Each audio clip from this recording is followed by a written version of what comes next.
Hai semuanya, jumpa lagi dengan saya Niko Kusmajadi, anggota kelompok 3 Latsar Kemenkeu BDK Palembang, Angkatan 1. Saya ingin membagikan pengalaman saya selama mempelajari agenda 2 dari Latsar ini. Pada agenda 2 ini, pertama-tama, saya mempelajari bahwa ASN memiliki 3 fungsi, yaitu sebagai pelaksana kebijakan publik, pelayan publik, dan sebagai perekat pemersatu bangsa. Kemudian, saya mempelajari bahwa kita sebagai ASN perlu memiliki 7 core value yang dapat disingkat sebagai berakhlak.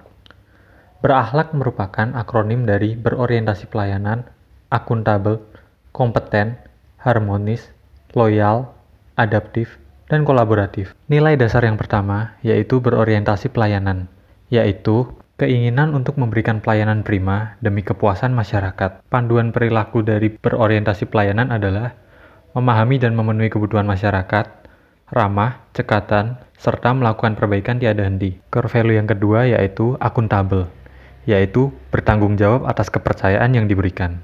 Contoh dari panduan perilaku dari akuntabel ini sendiri adalah melaksanakan tugas dengan jujur, bertanggung jawab, cermat, disiplin, dan berintegritas tinggi, serta tidak menyalahgunakan kewenangan jabatan. Nilai yang ketiga yaitu kompeten, yang berarti keinginan untuk terus belajar dan mengembangkan kapabilitas. Salah satu contoh dari panduan perilaku kompeten ini sendiri adalah meningkatkan kompetensi diri untuk menjawab tantangan yang selalu berubah. Lalu berikutnya adalah harmonis, yaitu saling peduli dan menghargai perbedaan.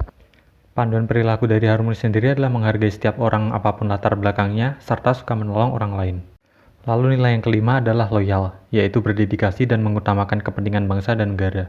Kita sebagai ASN juga harus memegang teguh ideologi Pancasila, Undang-Undang Dasar Negara Republik Indonesia tahun 1945, setia pada NKRI, serta pemerintah yang sah. Lalu yang keenam adalah adaptif, yaitu terus berinovasi dan antusias dalam menggerakkan serta menghadapi perubahan. Panduan perilakunya, contohnya adalah cepat menyesuaikan diri dengan perubahan. Dan yang terakhir ada kolaboratif, yaitu membangun kerjasama yang sinergis.